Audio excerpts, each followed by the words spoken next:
Let's talk about China real quick. China. Whether they are merely a strategic challenge or whether they are a full-blown threat to the West, to Britain, to the United States, to the way of life that isn't CCP aligned, whether there is in fact a Cold War really going on between China and its ideological enemies. I would say there is. And increasingly so, it seems to me, or anyone that's honest with themselves, that they are sort of dialing up their aggression, at least in terms of rhetoric and diplomacy, at least towards Britain. They're dialing it up. I mean, I would say they've become full-blown piss takers, if I'm honest. Yeah, and I'd agree with that. Taking the Michael now. They're actually they're threatening us again diplomatically, rhetorically. Publicly though, yeah, right, yeah. Do what we want now. Make your foreign policy this or that. Build this or that there or there, or we'll cut off the money. Effectively. Well, so here's the latest thing, or a few days ago, in the Telegraph. There you go. China vows to make Starmer bow to Taiwan ownership demands. Sorry, who are you? Yeah. Who are we? What are you doing? Yeah. Who do you think you're talking to? Well, I think probably someone in their pocket. Yeah, right. What has happened here is that China has been allowed to get lots of leverage, like they own a decent amount of our water infrastructure, for example, and lots of other infrastructural things. And if you notice, you see Chinese tourists, for some reason, they're really interested in our infrastructure for some reason, always taking photographs and videos and that sort of thing. It's almost like there's some sort of attempt to have leverage to make us do what they want. It's almost as though that were the case. Definitely not like they've got a proxy who now effectively owns the Chagos Islands either. A strategic challenge. That's all they are. Anyway, so the whole story, I won't go into so much detail because there's, should really do hours and hours of content about Formosa and Chiang Kai-shek and Taiwan and the Chinese Civil War. In fact, on my own channel, History Bro, one of the earliest long series I did was about the life and career of Mao, Chairman Mao Zedong. And of course, in that, I talked all about the Civil War, the Chinese Civil War that they had before and after World War II. And ultimately, of course, the Chinese communists win that, and the nationalists, or really anyone that the communists didn't like, effectively fled to the island of Formosa, as it was then, now Taiwan. And that's sort of been the case ever since. Well, it has been the case ever since. And the United States, all during the Cold War, has always insisted, like Japan, like South Korea, like West Germany, like a whole number of places, all Western Europe, really, we got your back, the Americans say, we won't let the communists, whether it's Soviet or CCP, we won't let them invade you. We'll go to full-blown war if we have to. We'll do a Korean war on your behalf if we have to. And that's been the case all the way up to today. But all throughout those decades, Beijing has always said, no, that island there, Taiwan, that's just part of China, the same way they deal with and talk about Tibet. There's no such thing as Tibet. That's just a bit of China. That's just our country. That's what they say. That's their position, and always has been. So it's not like this is new. It's not like suddenly the Chinese are claiming Taiwan out of nowhere. CCP out of nowhere, still chair. No, they've always said it.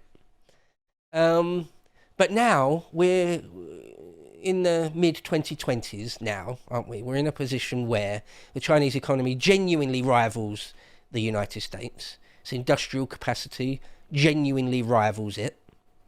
But only in a limited sense. The US is still quite far ahead, but the Chinese are catching up. And it's a point of concern for the Americans in that obviously China has a much, much larger labour force than they do. There are lots of things that are both to China's advantage and disadvantage that are different. And there's this uncertainty of, well, at the minute the US is world hegemon, but it could be China.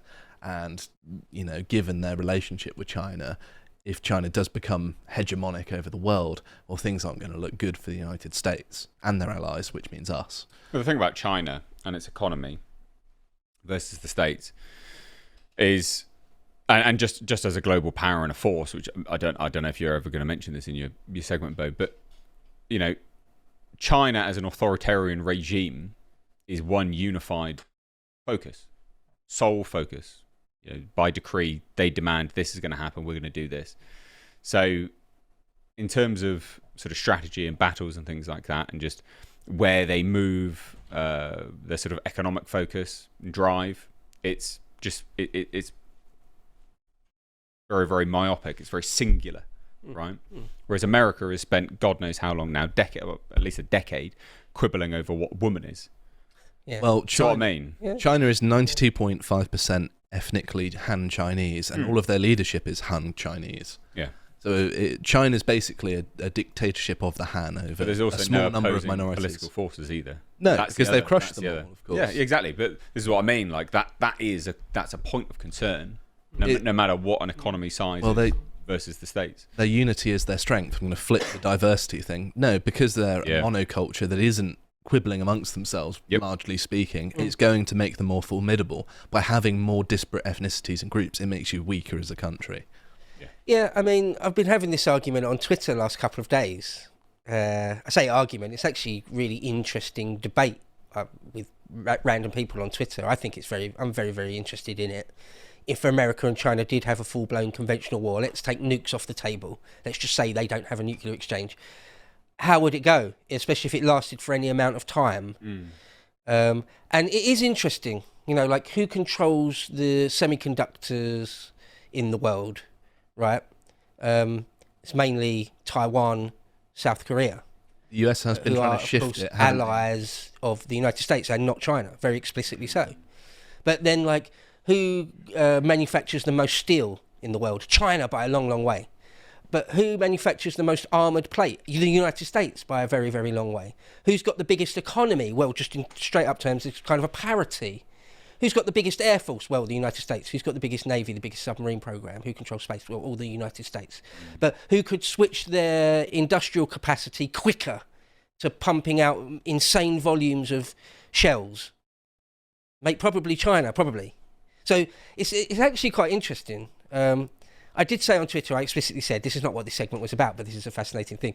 I suspect, as long as it didn't last months and months and months and years, I suspect America would dominate it. I would agree. I suspect they would get their carrier groups over to the Eastern Pacific without China being able to do much about it, and game over.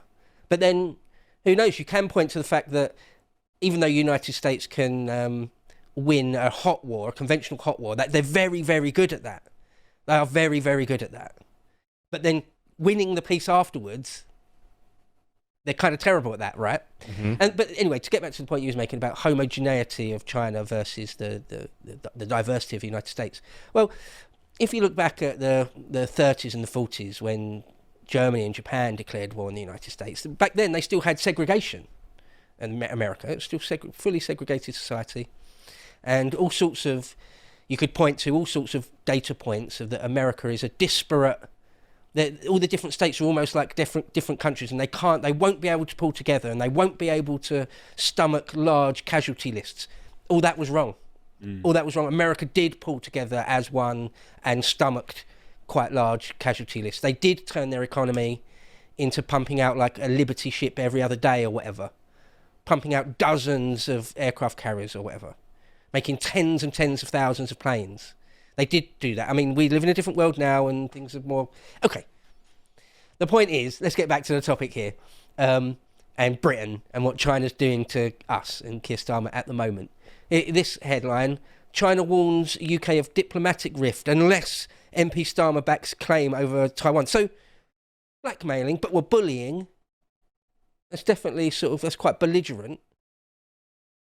Like, you don't get to tell us what our foreign policy... Well, you do if Starmer's a Prime Minister. But in any normal state of events, if we had a normal government, it's like that's the absolute bedrock of what a government is in some ways, is that you do have autonomy over your domestic policy and foreign policy.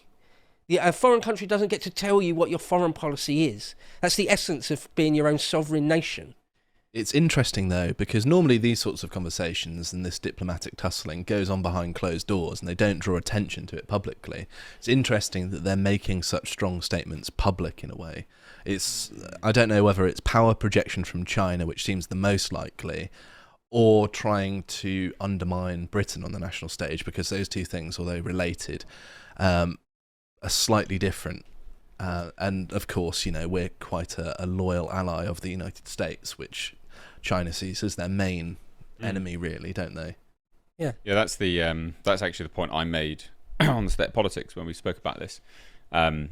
Was that these kind of comments being made public to me indicated just what we know of Keir Starmer, Labour, and the like, and their sort of dealings with China.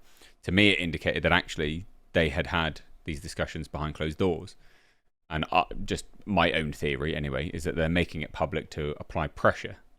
I very much agree. Cheeky. Taking the piss. Really. So, yeah, I mean, I would probably agree that ambassadors and diplomatic back channels and all that sort of thing go on sort of constantly, don't they? And so for the Chinese, it's the Chinese ambassador to the UK saying this stuff.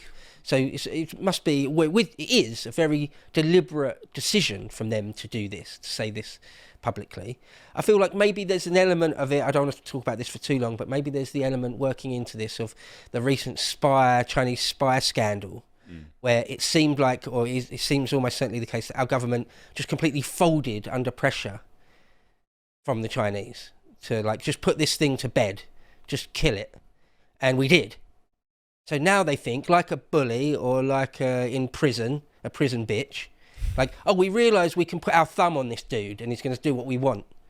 So we keep doing it, of course. Like being blackmailed. Oh, you paid up once. You weren't able to stand up for yourself one time, so we'll just keep doing it. That's how that works. I feel like this is a continuation of that. They realise that they've got like the whip hand over Starmer, and so push it as far as you can. Classic commie stuff. Of course they push it as far as they can. They've got no shame. Of course they've got no shame whatsoever. Oh, here, the Daily Mail. China threatens Sir Keir Starmer with breakdown in diplomatic links unless Britain backs Beijing over owning Taiwan. So threatening us over our foreign policy. I mean, it's literally choose us over the States. That's effectively what it is. Sort of, but it kind of boils down to that, doesn't it? Yeah. Yeah, it really does. Yeah. And, I imagine it wouldn't go down too well in Washington if we did that right. Oh, no. No. No way. I'm being flippant. Of course it wouldn't. It would be catastrophic. What tiny remnant of the special relationship, if that ever existed past 1945, would be absolutely gone. But, I mean, it's been a cornerstone of not just the United States, but all NATO, all sort of Western policy to sort of defend these certain places against the encroachment of... there was British troops in Korea during the Korean War. There's some British special forces in Vietnam, for example. Right? Well, if you look at the invasions of Afghanistan and Iraq, we were right there with them, weren't we? We controlled Basra for a long, long time, right? We was there in Kandahar. Right? Now, that's how the Chinese, how most analysts, and they're almost certainly right, view it. Is that it's not that Britain is any threat to China on any level, but what we are a key ally of the United States.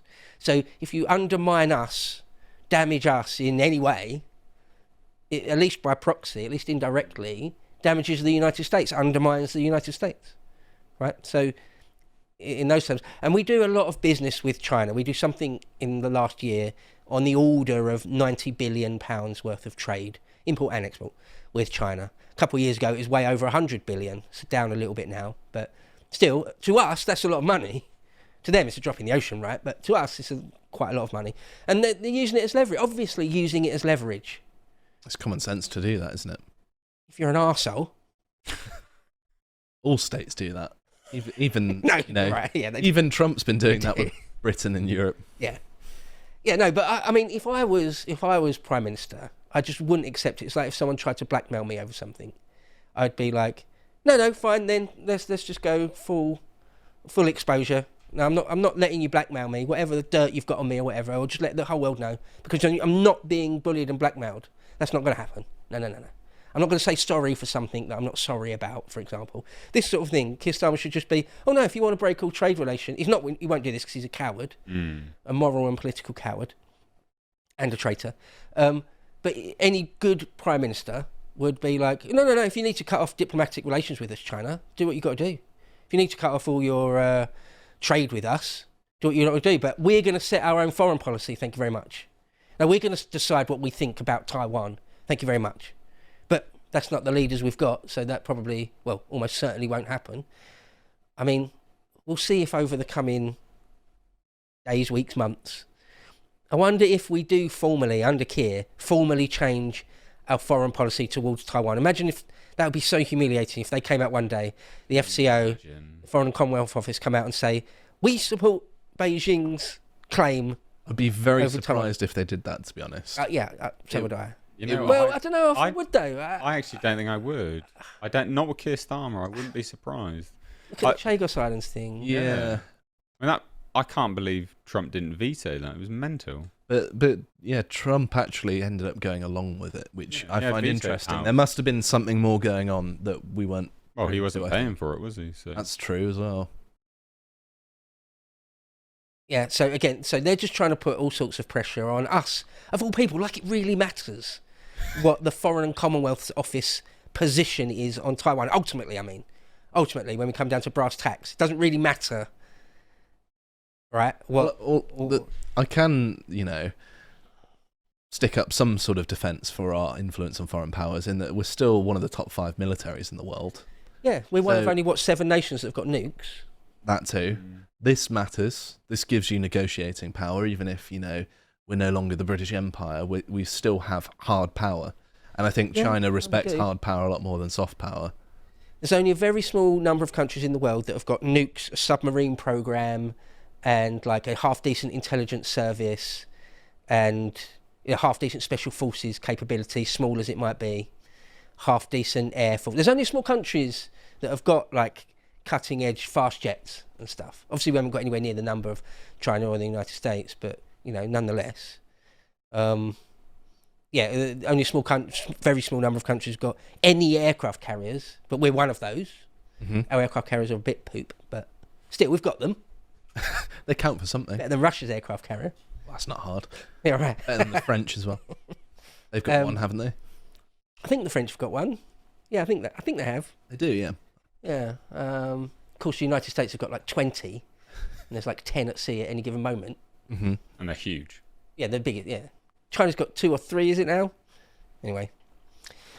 All right. What's this headline? GB News. It belongs to us.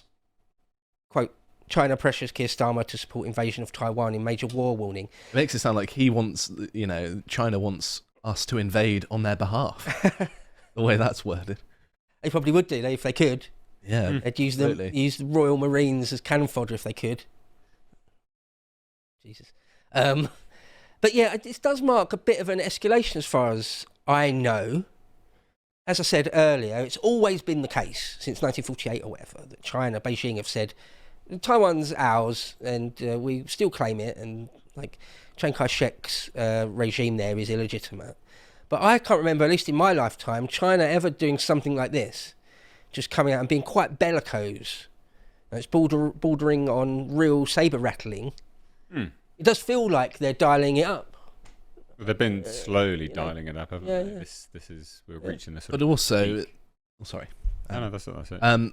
I was going to point out that if they were going to invade, they wouldn't dial up the rhetoric and let the world know right before. It'd be, at least in my thinking, it would make more sense to, keep your head down, be quiet for a little bit, and then just suddenly do it and take the world by surprise. Yeah. But of course, it doesn't necessarily have to mean that, does it? No. Well, if they're going to embarrass people, that's true. If the aim is to embarrass as well as do, it makes sense. Mm-hmm. It's not like it wouldn't come as a surprise to anyone if they actually did invade based on their rhetoric over the years, right? Mm-hmm. I guess it would be shocking, but it wouldn't surprise you that they done. I think the surprise would be You'd be shocked, but you wouldn't be like, oh, I never saw this coming. Like they've always said it's theirs. So dialing up the rhetoric, I mean, it's multi-purpose, isn't it? I think if it were to be a surprise, it'd be like, oh, here and now, rather than at some point in the future. Yeah. I think, well, you're absolutely right. Right, Machiavelli tells us, don't declare war. Don't let the other side know you're coming. Yeah, that's the perfect strategy, but often in real life it doesn't really work like that. If you remember the run-up to the 2003 invasion of Iraq, there was a war of words between George Bush and Saddam for months. For months and months, and like the Pentagon making all sorts of claims. We're coming for you, bro, basically. Because all of this doesn't happen in isolation. The world's watching, isn't it? Right. And, you know, if China does capture Taiwan and control it, they do want to be able to trade with the world still. If they have all of their trade cut off and they're sanctioned by the world, it would be a disaster for them. So they're very conscious of maintaining good perceptions internationally, I think. Yeah. Well, they want to ultimately be masters of the universe, don't they? There's no doubt. There's not really any doubt about it. Here's a headline here. China warns UK of diplomatic retaliation over Taiwan sovereignty support. All right, then. Yeah, go poke your diplomatic retaliation. Yeah, don't have an embassy in London then. That's fine. Yeah, that's fine with us. That'd be preferable. Yeah, that'd be nice. Yeah, that'd be nice. Yeah. Let's do that. Frees us up some property to put some migrants in. Yeah. Oh, damn. Sorry. We've got some Eritreans we need to find a bed for, guys. Somalians. Yeah.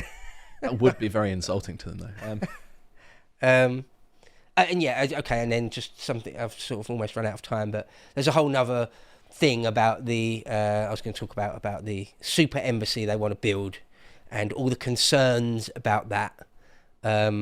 It's this building here. Actually, this building used to be on the Mint, the site of the Royal Mint.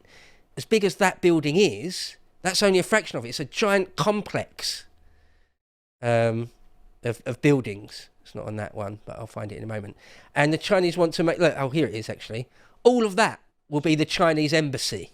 Wow. If they get their way. This whole thing. Oh, and physically underneath that site are cables that run from the City of London, i.e. where all the trading goes on. That they could...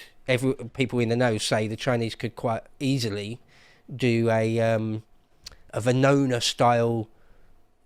You know Project Venona, where in East Berlin in the 50s, the CIA tunnelled under the Soviet bit of East Berlin and tapped into their signals intelligence and got secrets direct from them by tunnels, literally tunnels and stuff. Nowadays it would be fibre optics, wouldn't it, rather than sort of telephone lines or anything. But anyway, apparently the plans that the Chinese have put forward of like they're not saying exactly what they're going to do with buildings and rooms underneath. There's like a whole wing. Like, wait, where what? Really? They've not revealed anything. It's really suspicious. Yeah. And the Chinese are saying stuff like they're starting to put pressure on us over that as well. Like, give us the planning permission to move in here. No. Otherwise there'll be a diplomatic problem. Otherwise there'll be a trading problem. Again, they're taking the piss. They're threatening us. Yeah, the Israeli embassy did it. Why can't we? It's really... there should be no mega embassies. Yeah, in the heart of London. No, it's absurd. If you need a really giant embassy for some reason, China, build it out in somewhere in like Richmond or something. Bradford. You don't do it in a really right. You do it in the middle of Blackburn. That, yeah, that goes down. In the middle of Oldham. You can have all of Oldham. How'd you like that? Yeah. And apparently we're the Foreign Office, according to this headline, the Foreign Office and the Home Office have dropped demands for security changes to the new Chinese mega embassy in London. Weird. What? Wait, are we caving to their pressure? Is that what's happening here? Sounds like it. And the guy that will be basically ultimately responsible for making this decision is this guy, Steve Reed. Steve Reed, who is the Secretary of State for Housing, Communities and Local Government. Ultimately, he'll give them the green light or not. It keeps getting pushed back. Apparently the latest deadline is like the 10th of December or something, where he'll give a definitive answer. It should be a no. Yeah, of course it should be. It should be get out of town. Let's just listen to a minute or so of this interaction he gave not too long ago to Sky News. Talking planning decisions, should the government rubber stamp a new Chinese mega embassy? There's a decision due this time next week. Of course, the government shouldn't rubber stamp any planning decision, and that will be a decision that will come on my desk. And of course, I can't talk about a specific application because I have to act in a quasi-judicial way in taking the decision. Yeah, because there's a lot of talk that they've been given the heads up that it's going to happen. This is regardless of things on those plans that don't seem to tell us exactly what they're going to be building, rooms underground that people don't know what they're going to be used for. You'll be aware I can't talk about a specific application, but there is definitely, in general terms, no predetermination of big decisions like that one. The information would be put on my desk for that decision or any other. I will then go through it very, very carefully and I will come to a view. Is China a threat to national security, in your opinion? China poses a threat to national security. We know that because we've seen the increase in cyber attacks. Okay. So it should be actually a predetermined no. Right, yeah. How is it not a no-brainer no? Yeah. Statement you've just made afterwards indicates that it should be a predetermined no. Yeah. Big firm no. No, because we don't actually know what you're going to be doing there, so no. You've admitted they're a security risk, national security risk. Yeah. We all know that there's planning, unrevealed planning. Yeah, the predetermined should be no. Should be an absolute slam dunk, not in a month of Sundays, thank you very much. Obviously. Yeah. Yeah, thanks for playing. Yeah, it should be. Clown show. Yeah. Although, two things, well, one thing I'll say about that is two different things he said. One was that when he was asked, are they a threat? He actually just said, yeah, they are a threat to national security. Yeah. That's actually, for a Labour minister, it's actually reasonably strong. Usually, as I say, they say, they're a strategic concern or strategic challenge or something. They don't usually explicitly say that they are, which he did there, so fair dues. But everything else you saw there, it was classic dancing around the issue, dancing around giving just a straight up answer. Just saying, I will come to a view, I will make a decision. Of course, I can't talk about blah blah blah blah blah. Typical politician bullshit. To not say it's a slam dunk no from us. Why can't you just say no? Why can't our government just say no? That's a ridiculous plan, China, to have that massive site in the middle of London as your mega embassy. No, why would we? How is that in our interest? That's what I would like to hear from someone like Steve Reed. It's just, of course not. But anyway, that's where we are. We'll see where it goes. We'll see if the Chinese keep trying to mount pressure on us to change our foreign policy and do their bidding all the time. If you would like to watch the full uncut version that is also uncensored, head on over to lotuseaters.com to find out more.